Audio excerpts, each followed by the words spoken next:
Herzlich willkommen, Marlene Rupprecht, zum weltweiten Tag der genitalen Selbstbestimmung 2022. 10 Jahre Kölner Urteil. Vielen Dank, dass Sie bei uns sind und der Einladung gefolgt sind, hier mit uns heute darüber zu sprechen. In der Rückschau und natürlich auch in der Vorschau, denn es geht ja immer auch um die Kinder von heute und um die Kinder von morgen. Frau Rupprecht, wir würden Sie gerne ein wenig auch als Person vorstellen, damit wir Sie ein bisschen kennenlernen können und auch die Menschen vielleicht auch international, die heute zuschauen, einen Eindruck von Ihnen bekommen, wer Sie sind.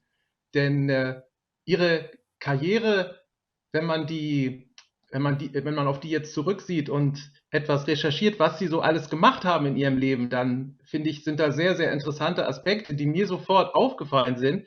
Der wichtigste ist eigentlich, dass Sie erst in dem Alter, in dem ich jetzt bin, in den Bundestag eingezogen sind. Heute würde man vielleicht sagen, ein Quereinstieg und vielleicht auch fast ein Gegenentwurf zu vielen politischen Karrieren heutzutage, wo man das Gefühl hat, die jungen Leute studieren Politikwissenschaft und sind schon ab in den Jugendorganisationen mit allen Tricks vertraut, wie sie später auf aussichtsreiche Listenplätze kommen könnten und so weiter.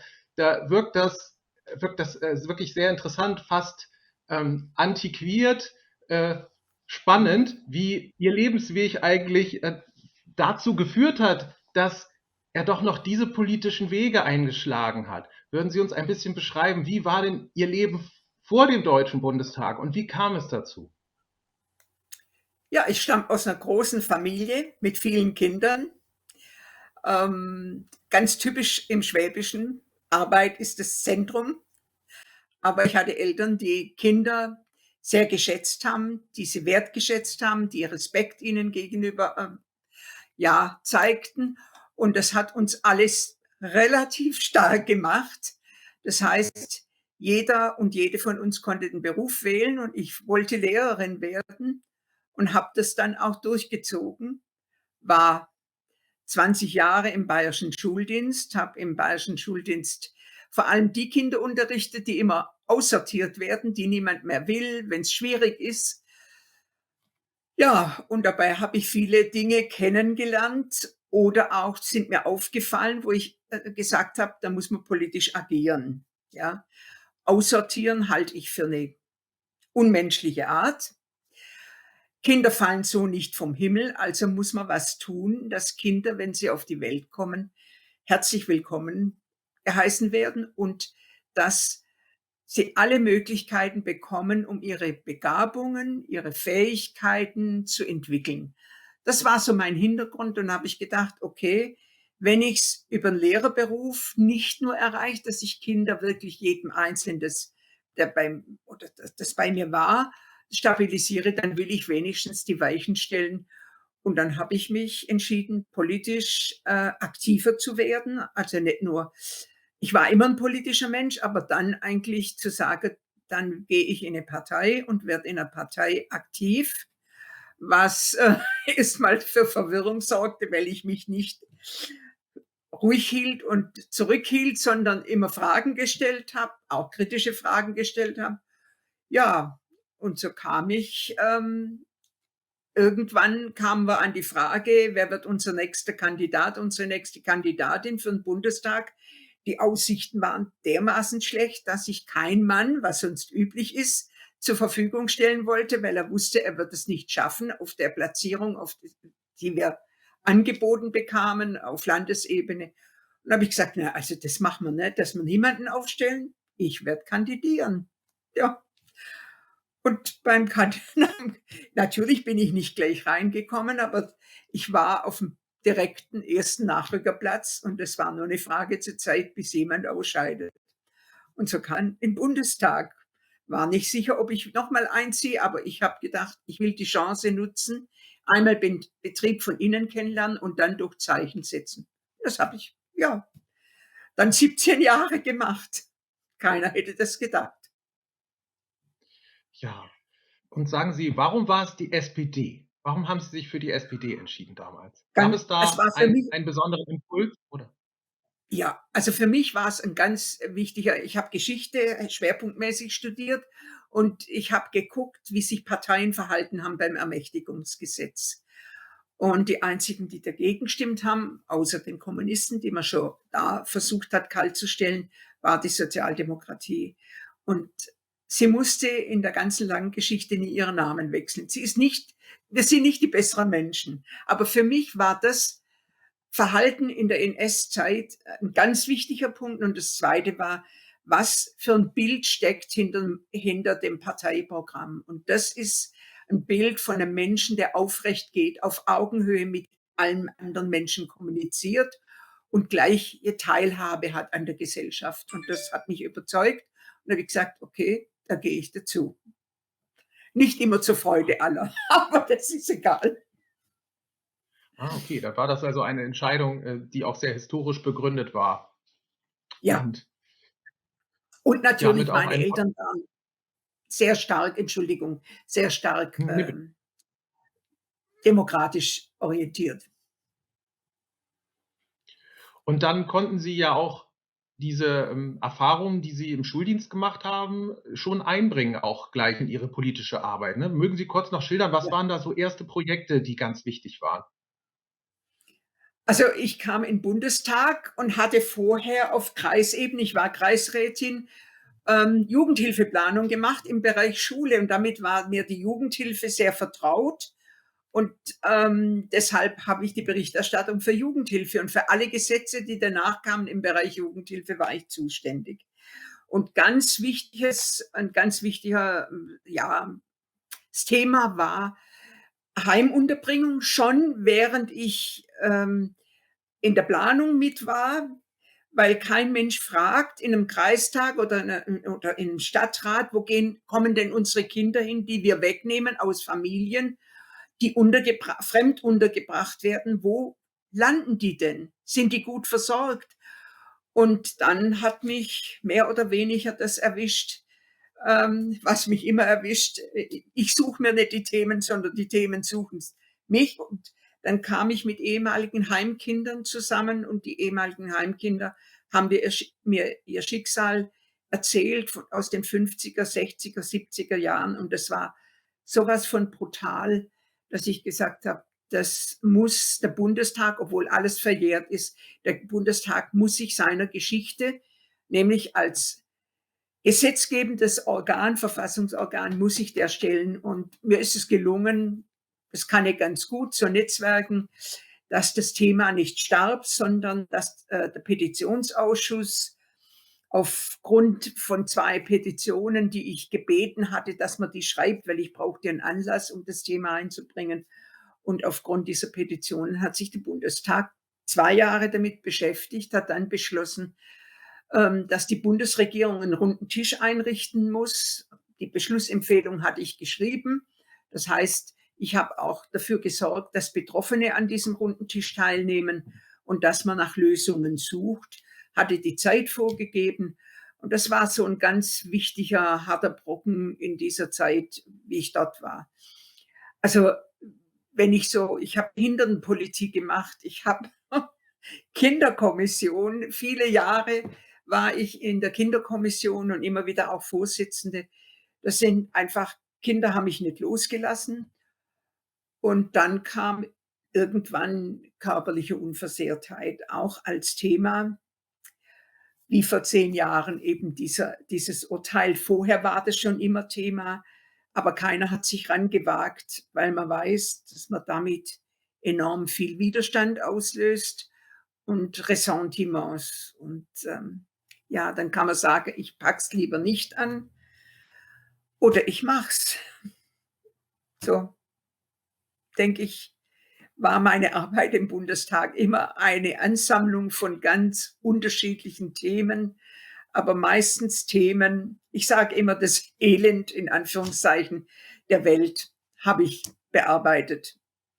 Und ich bin dabei nicht depressiv geworden, sondern ich glaube, ich konnte einiges bewegen und habe Stärke gewonnen und habe vor allem gelernt, wie man politische Strukturen nutzen kann, um Menschen, die nicht im Rampenlicht stehen, die nicht so viel Einfluss haben, einfach ihre Interessen auch vorzubringen und vielleicht auch erfolgreich vorzubringen. Mhm. Ja, und wenn, das kann ich sagen, aus der Sicht von leidvoll Betroffenen haben sie uns unglaublich viel Mut gemacht und eine Stimme gegeben. Und daran erinnere ich mich noch ganz genau an diesen Frühling 2012, als das Kölner Urteil gesprochen wurde und gleich so vehementer Widerspruch dagegen laut wurde. Das war auch Ja, für mich dann endgültig die Initialzündung, nach draußen zu gehen und selber vor fremden Menschen über etwas zu sprechen, über das ich noch nicht mal mit besten Freunden vorher gesprochen hatte. ja, Aber wir haben gefühlt, wenn wir es jetzt nicht tun, dann wird über uns hinweg entschieden und man wird sagen, die gibt es gar nicht. Und da war natürlich so eine Fürsprache wie die von Ihnen ganz, ganz wichtig, um zu wissen, da sind Menschen auch auf parlamentarischer Ebene, die das wissen und aufnehmen. Und habe ich Ihre Worte von 2012 noch einmal herausgesucht, weil ich das wirklich so signifikant fand. Am 3. Juli 2012 haben Sie geschrieben: Ich begrüße das Urteil der Kölner Richter ausdrücklich, weil es eindeutig darlegt, dass die Beschneidung von Jungen auf Verlangen der Eltern weit über die Ausübung des Elternrechts hinausgeht und auch durch das Grundrecht auf Religionsfreiheit nicht gedeckt ist. Und waren für uns ganz wichtige Sätze, weil sie darlegten, natürlich ist das Elternrecht wichtig und natürlich ist auch die Religionsfreiheit wichtig, aber es reicht einfach nicht so weit, so etwas tun zu dürfen. Und darüber müssen wir sprechen als Gesellschaft, dass vor 12 Jahren ja. das Recht des Kindes auf gewaltfreie Erziehung beschlossen hat. Und dann gab es ja wenige Tage später diese Sitzung im Bundestag vor der Sommerpause. Ich glaube, es wäre sehr interessant für die Menschen, die uns heute zusehen und zuhören, ob Sie das noch mal schildern können. Was war da los im Deutschen Bundestag, als von jetzt auf gleich eigentlich das Ergebnis einer Debatte vorausgenommen werden sollte, nämlich schon klargestellt werden sollte, das muss erlaubt werden, bevor man überhaupt darüber gesprochen hatte. Mögen Sie uns das noch einmal schildern als Augenzeugen vor Ort in Berlin?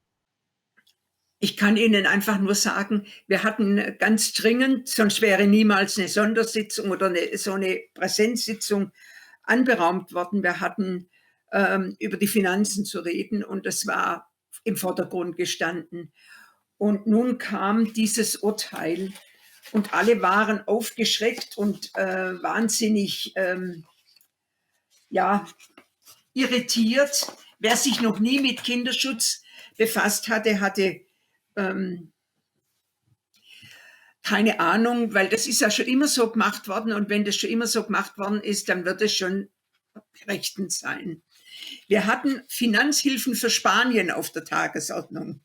Das war eigentlich der Grund.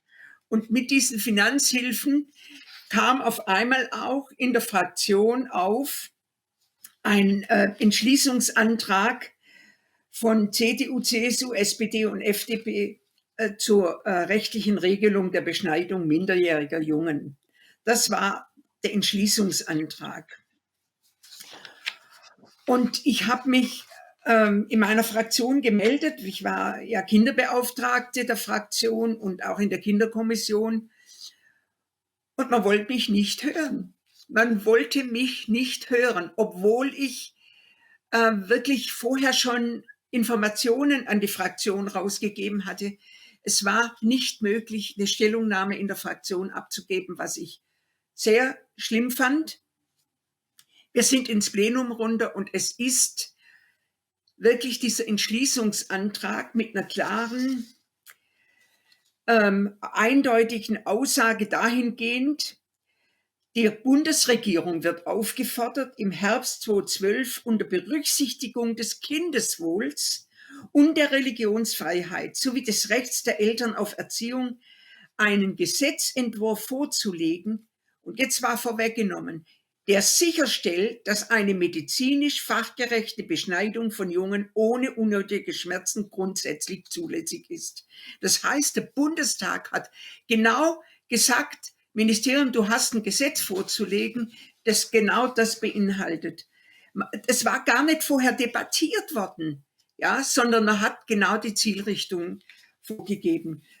Das fand ich ganz schrecklich und dann konnte ich doch mit meinen Kolleginnen und Kollegen der Kinderkommission und auch mit etlichen Kollegen quer durch die Fraktionen, konnte man sagen, da machen wir nicht mit. Und haben ganz viele Informationsveranstaltungen gemacht. Und das war wirklich, ich sage es jetzt mal, nein, das darf man nicht sagen. Ich wollte jetzt einen Begriff verwenden, fast wie ein Häuserkampf. Doch, muss ich schon sagen. Ja, Mhm. da haben sich die Kräfte, die kirchlich sehr konservativ waren, gesammelt gegen oder für diesen Antrag. Da haben sich Menschen gesammelt, die vor allem aufgrund unserer historischen, ja, Entwicklung Angst hatten, sich eventuell mit jüdischen Gemeinden und jüdischen Mitbürgern anzulegen. Wenig Rolle hat gespielt, das muss ich Ihnen einfach so sagen, ob muslimische Mitbürgerinnen und Mitbürger davon irritiert sind. Das war nicht im Vordergrund gestanden. Es war vor allem, werden wir mit unserer Geschichte eventuell große Probleme bekommen mit der jüdischen Bevölkerung. Und das war so der Haupthintergrund. Man wollte sich nicht näher damit beschäftigen, was passiert mit einem Kind, das mit 8 Tagen beschnitten wird, auch wenn es später beschnitten wird. Es ist immer aber ein 8 Tage altes Kind. Das wollte niemand sehen, niemand wissen. Dann hätte man nämlich nicht so entscheiden können. Das war eigentlich der Knackpunkt. Und mit diesem Entschließungsantrag ist dann die ganze Geschichte aufs Gleis gesetzt worden und wir haben parallel dazu, die Kinderrechtler, wir haben parallel dazu gesagt, wir machen was anderes. Wir versuchen, einen Gegenentwurf zu machen. Ja.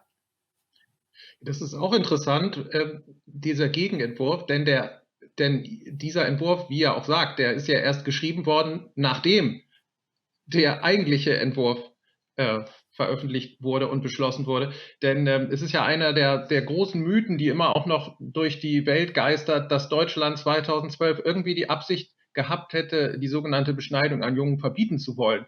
Ne, das ist immer wieder auch in den Medien als Mythos aufgebaut. Deutschland wollte Beschneidung verbieten. Ne, dem müssen wir auch immer widersprechen und sagen, das stimmt nicht. Es gibt gar keinen solchen Antrag. Also es gab nur einen Antrag, das Alter auf 14 Jahre herabzusetzen. Normalerweise wäre das 18 bei so einer Form von Operation. Also auch das eine Form von Aufweichung der bisherigen Lage.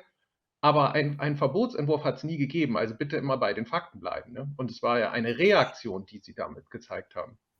Und Genau. keine Aktion. Und unseretwegen hätte es ja auch, vielleicht mögen Sie das noch kurz erzählen, diese Idee des zweijährigen Moratoriums geben können. Das war ja auch eine Möglichkeit, die im Raum stand, zu sagen, man spricht erstmal miteinander, bevor man hier irgendwie etwas übers Knie bricht, wovon ja sich eigentlich alle einig waren, dass wir darüber noch mehr wissen müssen.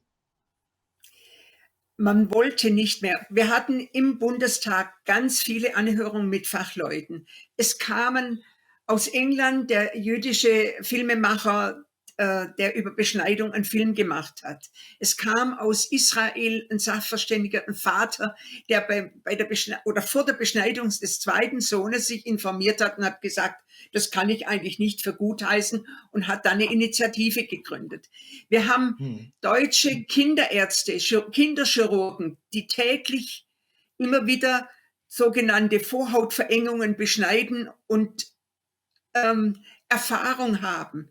Wir haben Kinderärzte gefragt, die jede Woche, mir hat ein Oberarzt in einer Kinderklinik gesagt, er hat jede Woche verpfuschte Beschneidungen auf dem Tisch, ja, die oftmals nicht mehr zu reparieren, nicht mehr ja, zu korrigieren sind.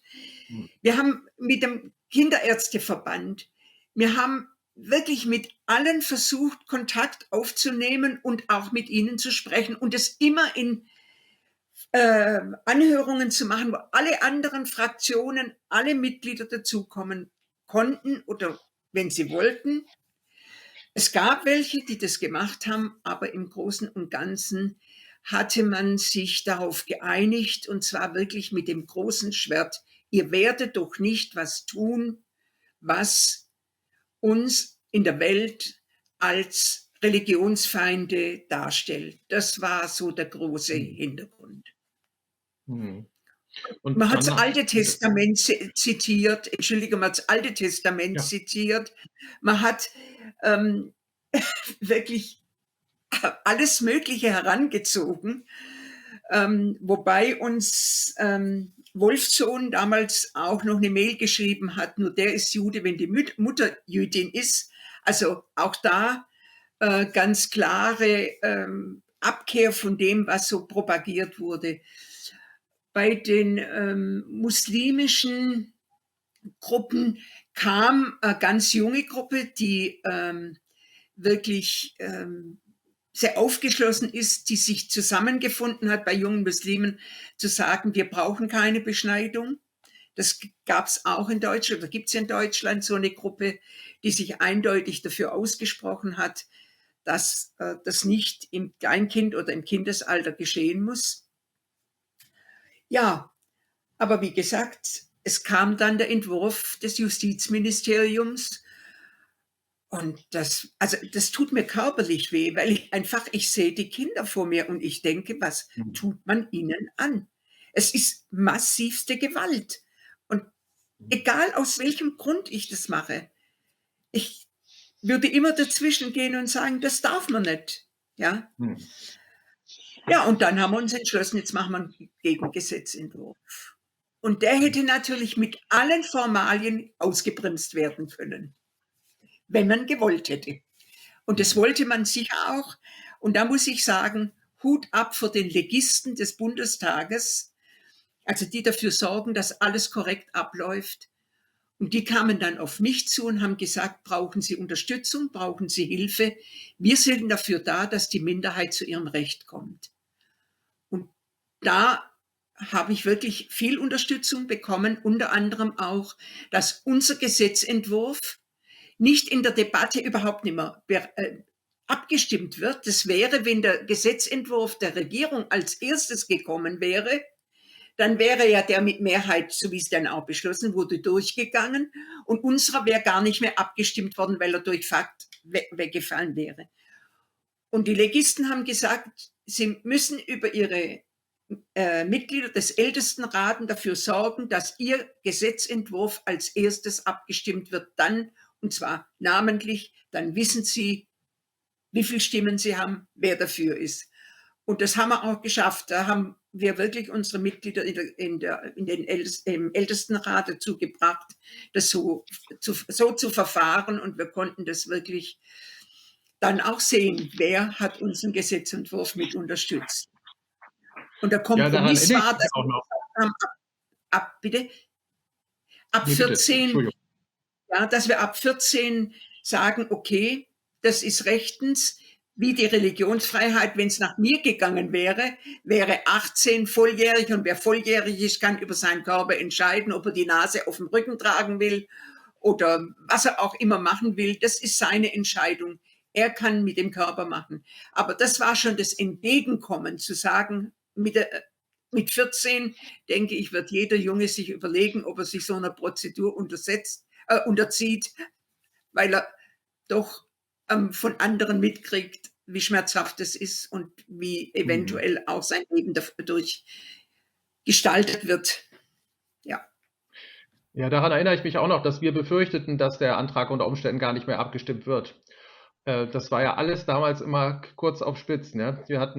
Es war täglich, war man da voller Angst, dass das noch weniger dann im Endeffekt debattiert wird, dadurch auch inhaltlich.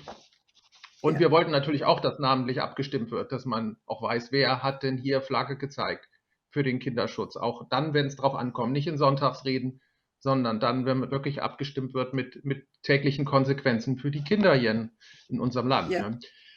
Also dieser Gesetzentwurf erschienen ja diese Eckpunkte im Herbst. Wir erinnern uns daran auch noch, wir durften damals ja nicht mal im Justizministerium Platz nehmen. Da hieß es, es seien zu wenig Platzkontingente für leidvoll Betroffene. Wir durften also nicht mal das anhören, was ohne uns formuliert worden war. Also das war ja sowieso entbehrlich. Diese Stimmen waren ja auch nicht gewünscht. Interessant war es dann auch für den Rechtsausschuss am 26. November, wo ja abgelehnt wurde, dass Ja. mit Alex Bachel ein leidvoll Betroffener sprechen konnte.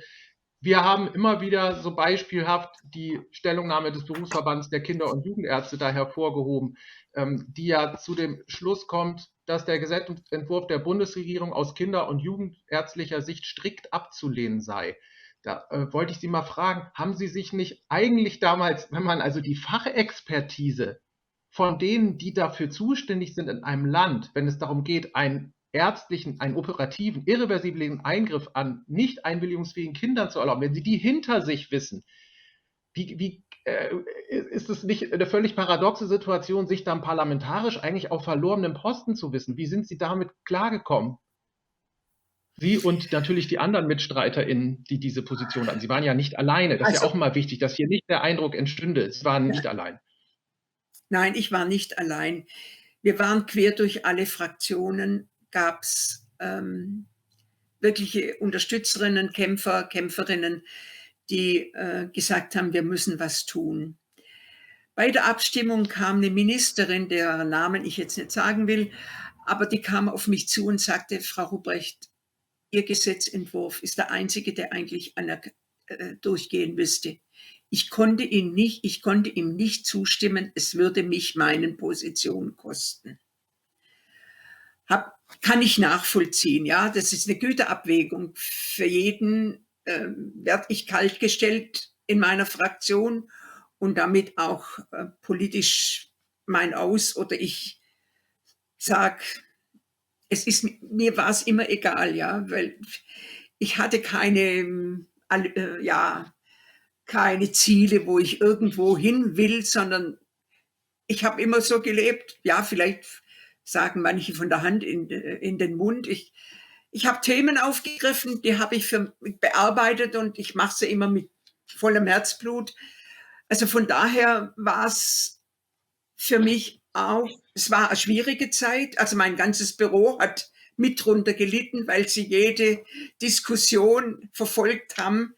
Und als eine meiner Mitarbeiterinnen starb vor ein paar Jahren, hat sie dem Pfarrer erzählt, dass das eigentlich für sie so prägend war, diese Diskussion um Beschneidung, dass sie, obwohl sie schwer krank war, war dieses Thema immer noch für sie so präsent, dass wir so hoffnungslos unterlegen waren, ja, dass niemand bereit war, wirklich die Seite der Kinder zu vertreten, obwohl aller Sachverstand uns Recht gegeben hat.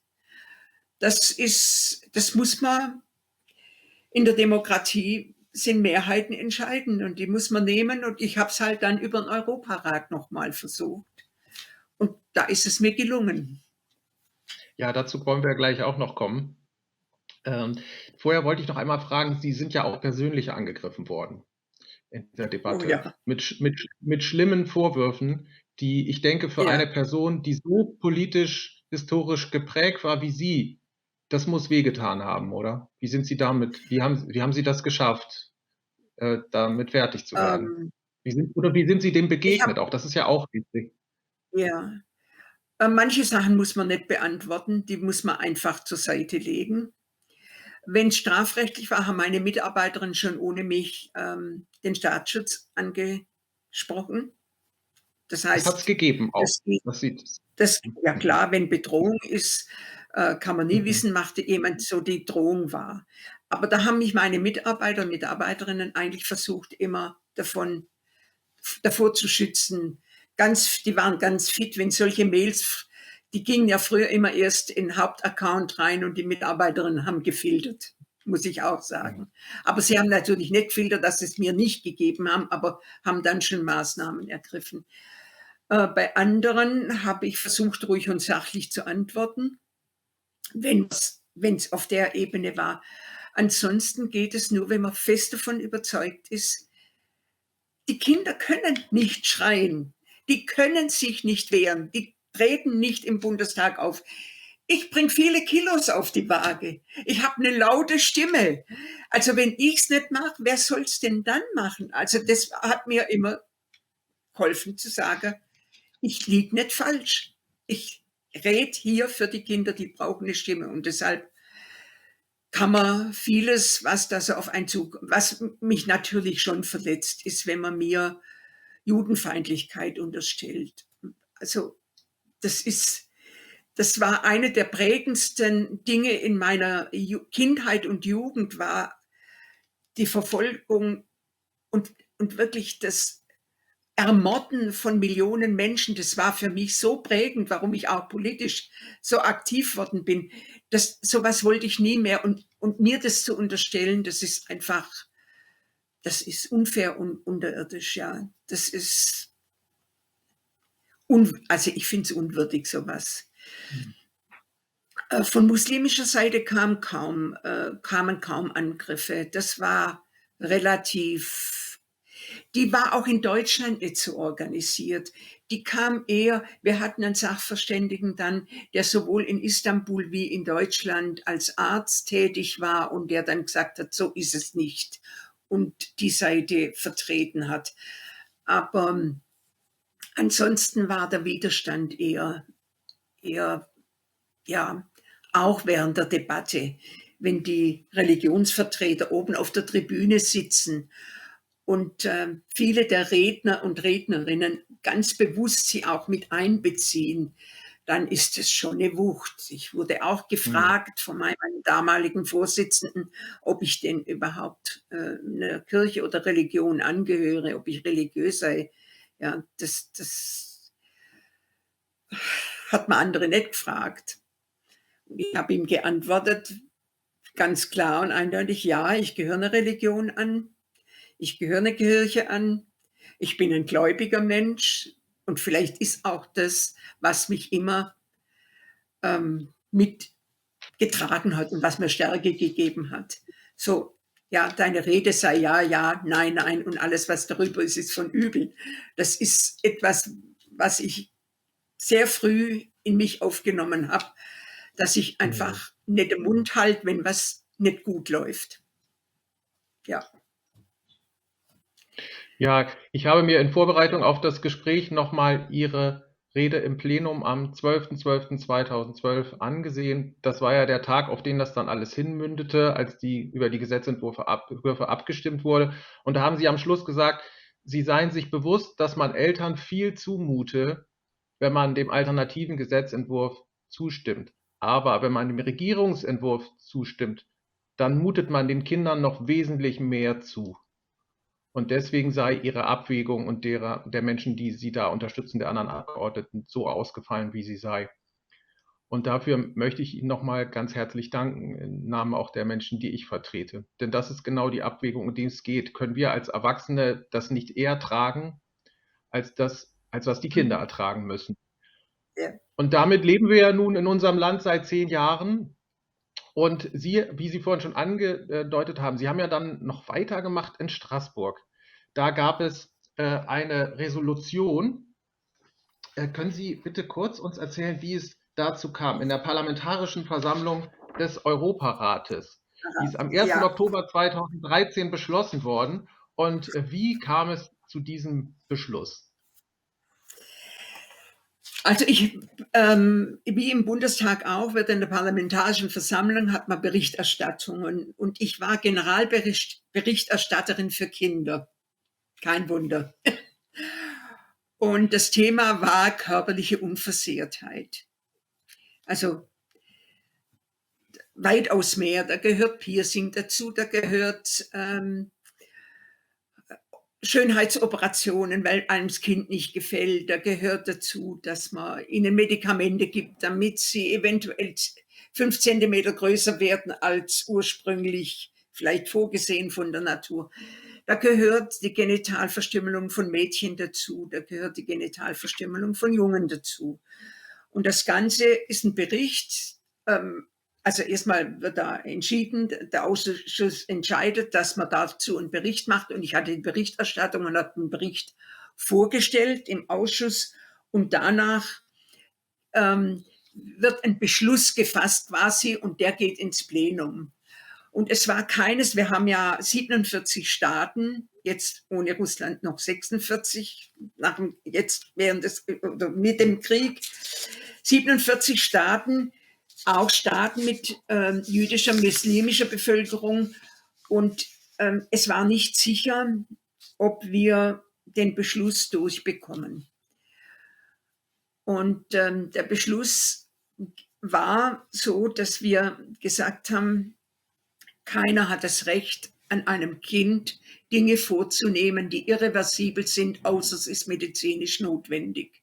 Das ist die einzige Ausnahme und die darf auch nur von Medizinern gemacht werden und von niemand anderem. Das war so im Grunde genommen das Ganze. Was dazu kam, war, dass wir gesagt haben, man muss Aufklärungsarbeit leisten, man muss mit den Menschen reden. Und wir haben anschließend noch eine Anhörung gemacht. Also wir hatten noch eine Anhörung zu dem Thema. Und als ich auf den Ausschusssaal zuging, in dem das stattfand, waren bestimmt 20 Leute da, die waren von der Rabbinervereinigung Frankreichs. Die waren da. Es war eine massive Präsenz, muss ich einfach sagen. Es waren viele Beschneidungsbefürworter da und wir hatten wirklich ganz tolle Menschen als Sachverständige. Einmal der Dr. Hartmann von den deutschen Kinderärzten. Ja, genau. Wir hatten da aus den USA vom Verband der Juden gegen Beschneidung den Vorsitzenden. Wir hatten da den Filmemacher aus Großbritannien. Wir hatten also wirklich und einen eben für muslimische Vertreter, Ärztevertreter aus Istanbul. Wir hatten wirklich tolle Leute da, die auch schildern konnten, die erfahren waren, die mit Menschen gearbeitet haben und arbeiten, die beschnitten wurden und deren Folgen, die Folgen tragen mussten. Und zu Beginn der Veranstaltung war es so, dass gerade die Zuhörer, die Beschneidungsbefürworter vehement störten, also laut mit Zwischenrufen und so. Und sie wurden dann vom Ausschussdienst aufgefordert, das zu lassen, sonst werden sie des Saales verwiesen. Also es war eine gespannte Geschichte. Aber im Laufe, quasi war es meine Abschlussveranstaltung. Ich bin anschließend ja quasi aus der Parlamentarischen Versammlung ausgeschieden.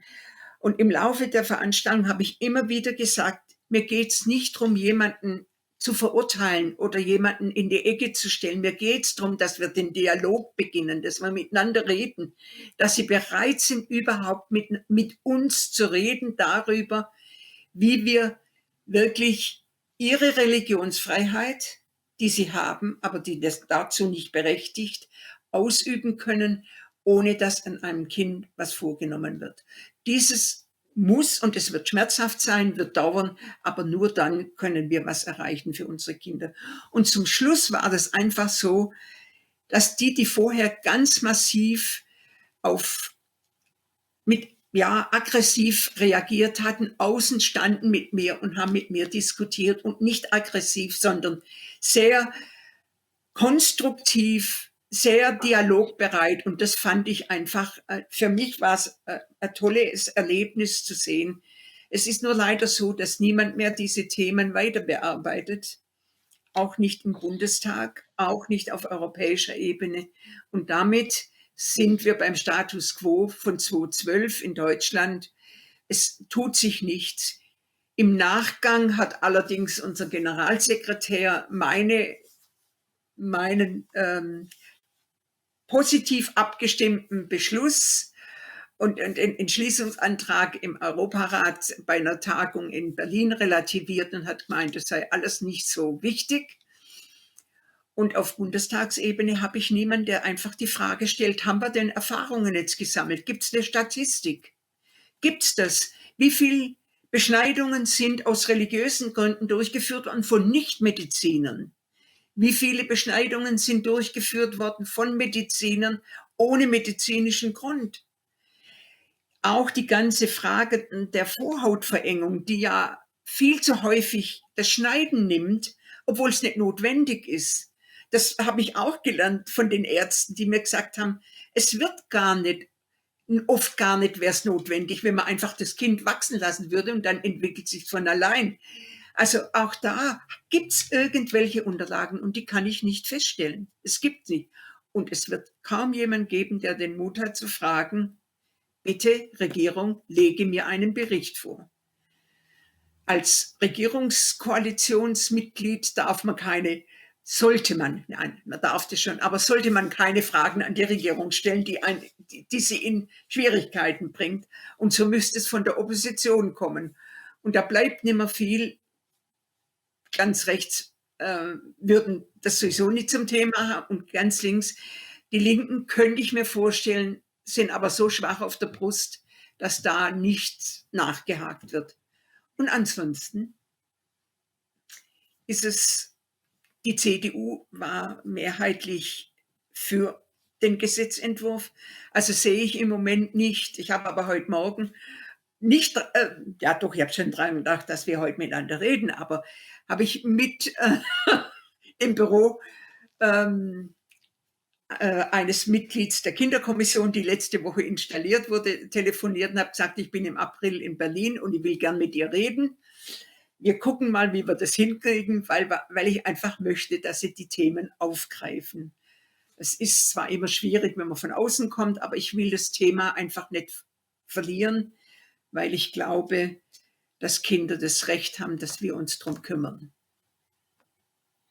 Ja, dazu würde ich auch gerne die Gegenthese aufstellen, dass es die Regierung in Schwierigkeiten brächte. Also vielleicht würde es der Politik ja auch und gerade dieser Regierung ein Stück Glaubwürdigkeit verleihen, wenn man so ein Thema wieder aufgreift, anhand auch eben der vielen Expertise, die es ja inzwischen gibt. Also die so medizinisch oft unnötigen Vorhautamputationen durch Ärzte werden ja kritisch aufgegriffen. Es ist vor wenigen Wochen eine Überarbeitung der Leitlinie Fimose und Paraphimose unter der Koordination der Deutschen Gesellschaft für Kinderchirurgie erschienen. Also da tut sich wirklich etwas. Das finde ich auch sehr wichtig, immer zu betonen, um diese Diskussion nicht abgleiten zu lassen in eine sogenannte Mehrheiten- und Minderheitendiskussion, sondern die eben klar macht, dass dieses Thema Jungs aus allen gesellschaftlichen Teilen, aus denen wir uns zusammensetzen, betrifft und gerade eben auch dem Gesetzentwurf, der beschlossen wurde, überwiegend kritische Ärzteschaft eben wirklich vor der eigenen Tür auch bereit ist zu kehren und zu sagen, welchen Anteil haben wir eigentlich daran, dass Jungen das Erwachsenenalter unnötigerweise auf nicht vollständige Genitalien erreichen. Das finde ich sehr wichtig, um diesem Thema auch die emotionale Brisanz etwas zu nehmen und zu sagen, wir müssen da alle zusammenwirken und können nicht mit dem Finger auf andere zeigen. Ne? Es wird halt nicht nur aus religiösen oder scheinbar medizinischen Gründen beschnitten.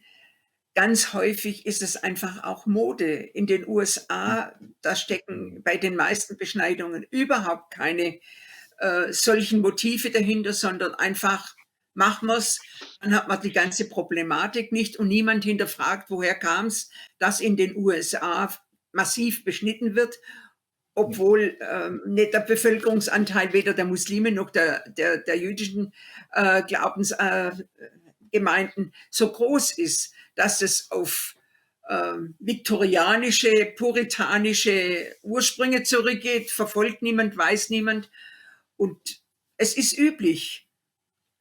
Also mir hat eine Ärztin gesagt, die in den USA, eine Deutsche, ihre Kinder bekam, als sie ihren Sohn zur Welt brachte und dann im Krankenhaus war, in den USA war es das, dann hat man ihr gesagt, beschneiden und sie gleich, um Himmels Willen, an meinem Sohn wird nicht geschnitten. Ja, das war für die völlig normal, dass das Kind genau das erfährt, was andere auch gemacht wird. Und ich denke, auch darüber zu diskutieren, wäre notwendig. Und zwar wirklich, für mich ist es immer wichtig, wenn ich anderer Ansicht bin, dass ich auch dem anderen Respekt entgegenbringe, zu sagen, du bist der Ansicht, aber lass dich einfach auf die Argumente ein. Hör sie dir an, schau dir die Dinge an und lass es sacken. Manches muss man eigentlich, weil es so sehr ja auch an die Grundsubstanz manchmal geht, muss man zulassen, dass man drüber nachdenkt. Mhm. Ja, zuletzt die ganze Corona-Zeit hat ja mit sich gebracht, dass sich einige PolitikerInnen und auch Ministerinnen wirklich als Apologeten der Wissenschaft dargestellt haben und wirklich gesagt haben, wir müssen hier ganz klar nach wissenschaftlichen Kriterien arbeiten. Wir würden uns ja wünschen, dass das bei diesem Thema genitale Unversehrtheit von Kindern auch endlich passiert. Dann wäre nämlich so ein Gesetz niemals beschlossen worden. Ne? Frau Rupprecht, zum Abschluss des Gesprächs würde ich Sie noch gerne fragen, was denken Sie über die Entwicklung, wie es weitergehen kann? 10 Jahre lang feiern wir diesen weltweiten Tag der genitalen Selbstbestimmung nun schon und jedes Jahr wird das Bündnis größer, vielfältiger, die hinter diesem Aufruf stehen. Was können wir gemeinsam erreichen, kooperieren, zivilgesellschaftlich zusammen mit der politischen Landschaft, damit dieses Thema endlich nicht mehr so ignoriert wird. Nur kurz als Beispiel, natürlich werden auch die Mitglieder des Deutschen Bundestags, die demokratischen Parteien angehören, darüber immer informiert. Die Abgeordneten werden gebeten, zumindest sich nach außen zu zeigen, sichtbar so weit darauf zu reagieren, dass das nach außen sichtbar wird, dass sie es wichtig finden, dass es diesen Tag gibt. Was kann da noch verstärkt werden? Denn darauf melden sich unglaublich wenige. Also wir erfahren gar nicht, wie die Sachen im Papierkorb landen. Also im Prinzip, bis auf wenige Ausnahmen, haben wir mal Verständnis dafür, dass viel auf die Abgeordneten eindringt und sie von vielen Menschen gebeten werden. Aber es ist jetzt ja ein Erfahrungswert über 10 Jahre. Und für die Kinder ist es jeden Tag so weitergegangen, hat diese Debatte niemals aufgehört. Hätten Sie da Ratschläge, wie man da einfach noch konstruktiver nach vorne kommen kann? Ich bin eine gute Lobbyistin für Kinderanliegen, ohne dass ich was selber davon habe, außer dass ich denke, es ist notwendig. Denken Sie einfach, ein Abgeordneter bekommt Stapel an Papieren. Jetzt mit dem Ukraine-Krieg werden sie erschlagen. Und jetzt kommen Sie noch mal mit dem Anliegen, das auch nicht angenehm ist. Suchen Sie das Gespräch, nicht schicken, sondern bitten Sie einfach um ein Gespräch und stellen Sie sich vor, als Organisation, wir haben die Hälfte des Bundestages ist neu, völlig neu. Gucken Sie sich die Listen an, wer ist im Familienausschuss, wer ist im Gesundheitsausschuss, wer ist im Rechtsausschuss. Und dann gucken Sie sich die Biografien an und dann gucken Sie, zu wem könnte ich einen Draht finden. Und zwar in allen Fraktionen. Sie können nicht nur eine Fraktion oder fast in allen, sage ich mal so, in fast allen Fraktionen würde ich gucken. Ja, da Dankeschön, habe Frau ich, Ruprecht, da sind wir ja, uns einig. ja. Und dann einfach ums Gespräch bitten. Ums Gespräch bitten. Und ich sage immer, denken Sie an die Sendung mit der Maus. Wenn die schwierige Sachverhalte in den Sachgeschichten bringen, bei der Sendung mit der Maus, dann vereinfachen Sie so, dass es nicht falsch ist, aber dass es auch ein Nicht-Eingeweihter und Nicht-Fachmann oder Fachfrau versteht und nachvollziehen kann. Und das wäre eigentlich für mein Rat immer, Abgeordnete sind normale Menschen, die zugeschüttet werden mit ja, allem. Und deshalb gibt es die Ressorts, deshalb auch die Fachlichkeiten, aber manchmal findet man auch Unterstützer, von denen man es gar nicht denkt. Und sagen Sie einfach, was Sie gern möchten. Die haben von vor 10 Jahren von dem Urteil keine Ahnung. Also würde ich Ihnen jetzt mal so Pi mal Daumen sagen, wenn Sie ihm 10% noch im Bundestag finden, die wissen, wie das gelaufen ist, dann sind es viel. Der Rest weiß es nicht. Und da muss man einfach sagen, okay, es ist ein Gesetz beschlossen worden, es ist dieses Gesetz immer noch in Kraft, aber es fehlen Fakten und Daten, obwohl damals schon alles Mögliche vorlag, inzwischen auch von Ärzten. Also man muss denen auch was an die Hand geben und dann sagen, es wäre doch schon mal gut, wenn sie einfach einfordern, dass man einen Bericht liefert nach 10 Jahren, was hat sich getan mit der neuen Gesetzeslage.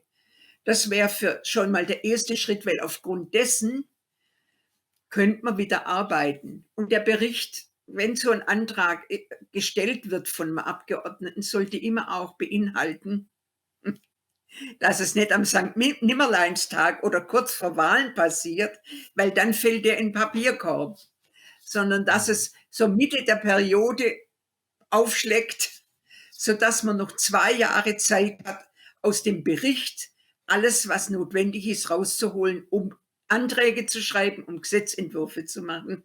Das ist wirklich, man muss das Verfahren da drin kennen und muss, ich sage mal, manchmal Kollegen, die neu sind, an die Hand nehmen und sagen, so geht's, ohne dass man besserwisserisch ist. Das ist der einzige Weg, der harte Weg durch jeden Einzelnen bekehren, sage ich jetzt mal, bekehren für das Thema und interessieren dafür. Und dann kriegt man Mehrheiten zusammen. Anders geht's nicht. Außer es Also Sie würde denken, morgen medial hochgespielt, aber da okay. gebe ich Ihnen keine Hoffnung, dass das großartig geschieht angesichts dessen, was gerade passiert. Glaube Also ich Sie denken nicht. auch, wir müssten evaluieren in Deutschland dieses Gesetz. Das ist Unbedingt, eine, unbedingt, der unbedingt. Gesetzgeber Ich muss werde auch Verantwortung übernehmen.